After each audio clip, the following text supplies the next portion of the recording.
ನಮಸ್ಕಾರ ಸ್ನೇಹಿತರೆ, ಪರಮ ಏಕಾದಶಿ 2026 ಸಂಪೂರ್ಣ ಮಾಹಿತಿಯನ್ನು ತಿಳಿಯೋಣ. ಪರಮ ಏಕಾದಶಿಯು ಅಧಿಕ ಮಾಸದಲ್ಲಿ ಬರುವ ಅತ್ಯಂತ ಪವಿತ್ರವಾದ ಏಕಾದಶಿಗಳಲ್ಲಿ ಒಂದಾಗಿದೆ.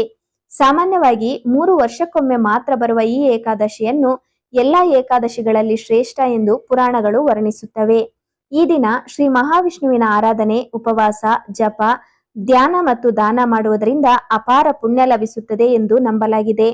ಪರಮ ಏಕಾದಶಿ 2026 ಯಾವಾಗ? ಏಕಾದಶಿ ತಿಥಿ ಆರಂಭ 2026 ಜೂನ್ 11 ಮಧ್ಯರಾತ್ರಿ 12:57ಕ್ಕೆ. ಏಕಾದಶಿ ತಿಥಿ ಮುಕ್ತಾಯ 2026 ಜೂನ್ 11 ರಾತ್ರಿ 10:36ಕ್ಕೆ. ವ್ರತ ಆಚರಣೆಯ ದಿನ ಗುರುವಾರ ಜೂನ್ 11 2026 ಉದಯ ತಿಥಿಯನ್ನು ಆಧರಿಸಿ ಈ ದಿನವೇ ಪರಮ ಏಕಾದಶಿ ವ್ರತ ಆಚರಿಸಲಾಗುತ್ತದೆ. ಪರಮ ಏಕಾದಶಿಯ ಮಹತ್ವ. ಪರಮ ಎಂದರೆ ಅತ್ಯುನ್ನತ ಅಥವಾ ಶ್ರೇಷ್ಠ ಎಂಬ ಅರ್ಥ.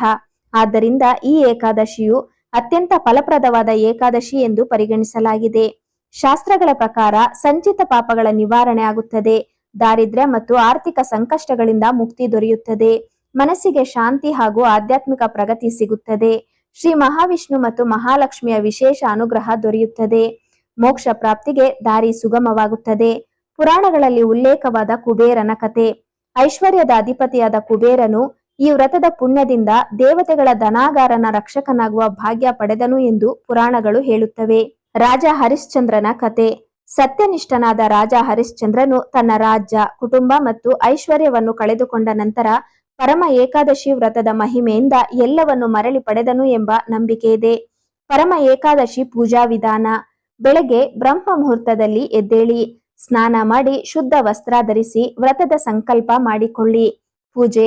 ವಿಷ್ಣು ಮತ್ತು ಲಕ್ಷ್ಮೀ ದೇವಿಯ ಚಿತ್ರ ಅಥವಾ ವಿಗ್ರಹ ಪ್ರತಿಷ್ಠಾಪಿಸಿ, ಚಂದನ, ಹೂವು, ಧೂಪ, ದೀಪ ಅರ್ಪಿಸಿ, ಹಳದಿ ಬಣ್ಣದ ಹೂಗಳನ್ನು ಸಮರ್ಪಿಸಿ ಪಂಚಾಮೃತ ಅಭಿಷೇಕ ಮಾಡಬಹುದು. ಸಿಹಿ ತಿಂಡಿ, ಹಣ್ಣುಗಳನ್ನು ಅರ್ಪಿಸಿ, ತುಳಸಿ ದಳವನ್ನು ತಪ್ಪದೆ ಸೇರಿಸಬೇಕು. ತುಳಸಿ ಇಲ್ಲದ ನೈವೇದ್ಯವನ್ನು ವಿಷ್ಣು ಸ್ವೀಕರಿಸುವುದಿಲ್ಲ ಎಂಬ ನಂಬಿಕೆ ಇದೆ. ಜಪ ಮತ್ತು ಪಾರಾಯಣ. ವಿಷ್ಣು ಸಹಸ್ರನಾಮ ಪಠಿಸಿ, ಪರಮ ಏಕಾದಶಿ ವ್ರತ ಕಥೆ ಕೇಳಿ, ಓಂ ನಮೋ ಭಗವತೆ ವಾಸುದೇವಾಯ ಮಂತ್ರವನ್ನು ಜಪಿಸಿ. ಜಾಗರಣೆ. ರಾತ್ರಿಯಲ್ಲಿ ಭಜನೆ, ಕೀರ್ತನೆ, ಧ್ಯಾನ ಮತ್ತು ನಾಮಸ್ಮರಣೆ ಮಾಡುವುದರಿಂದ ವಿಶೇಷ ಪುಣ್ಯ ಲಭಿಸುತ್ತದೆ ಎಂದು ಹೇಳಲಾಗಿದೆ. ಪರಮ ಏಕಾದಶಿಯಂದು ದಾನ ಮಾಡುವ ಮಹತ್ವ. ಹಿಂದೂ ಧರ್ಮದಲ್ಲಿ ದಾನವನ್ನು ಧರ್ಮದ ಪ್ರಮುಖ ಅಂಗವೆಂದು ಪರಿಗಣಿಸಲಾಗಿದೆ. ಪರಮ ಏಕಾದಶಿಯಂದು ಮಾಡಿದ ದಾನ ಅಕ್ಷಯ ಪುಣ್ಯವನ್ನು ನೀಡುತ್ತದೆ ಎಂಬ ನಂಬಿಕೆ ಇದೆ. ದಾನಕ್ಕೆ ಯೋಗ್ಯವಾದ ವಸ್ತುಗಳು: ಅನ್ನದಾನ, ಕುಡಿಯುವ ನೀರಿನ ಸೇವೆ, ಹಣ್ಣುಗಳ ದಾನ, ಧಾರ್ಮಿಕ ಗ್ರಂಥಗಳ ದಾನ, ಬಟ್ಟೆಗಳ ದಾನ, ಬಡವರಿಗೆ ಸಹಾಯ, ದಿವ್ಯಾಂಗರಿಗೆ ನೆರವು. ಈ ವ್ರತದಿಂದ ಸಿಗುವ ಫಲಗಳು: ಪಾಪಕ್ಷಯ, ಆರ್ಥಿಕ ಅಭಿವೃದ್ಧಿ, ಕುಟುಂಬದ ಸುಖ ಶಾಂತಿ, ಆರೋಗ್ಯ ಮತ್ತು ಮಾನಸಿಕ ನೆಮ್ಮದಿ, ವಿಷ್ಣು ಲಕ್ಷ್ಮಿ ಕೃಪೆ, ಮೋಕ್ಷ ಪ್ರಾಪ್ತಿಯ ಆಶೀರ್ವಾದ. ಭಕ್ತಿಯಿಂದ ಆಚರಿಸಿದ ಪರಮ ಏಕಾದಶಿ ವ್ರತವು ಕೇವಲ ಉಪವಾಸವಲ್ಲ, ಅದು ಆತ್ಮಶುದ್ಧಿ, ಸೇವಾ ಭಾವ ಮತ್ತು ಶ್ರೀಹರಿಯ ಅನುಗ್ರಹವನ್ನು ಪಡೆಯುವ ದೈವಿಕ ಮಾರ್ಗವಾಗಿದೆ. ಈ ಪವಿತ್ರ ದಿನದಲ್ಲಿ ವಿಷ್ಣುವಿನ ನಾಮಸ್ಮರಣೆ ಮಾಡಿ, ಸಾಧ್ಯವಾದಷ್ಟು ದಾನ ಧರ್ಮ ಮಾಡಿ, ಜೀವನದಲ್ಲಿ ಸುಖ, ಶಾಂತಿ ಮತ್ತು ಸಮೃದ್ಧಿಯನ್ನು ಆಹ್ವಾನಿಸೋಣ. ಶ್ರೀಮನ್ನಾರಾಯಣನ ಕೃಪೆ ನಿಮ್ಮೆಲ್ಲರ ಮೇಲಿರಲಿ. ಓಂ ನಮೋ ಭಗವತೆ ವಾಸುದೇವಾಯ.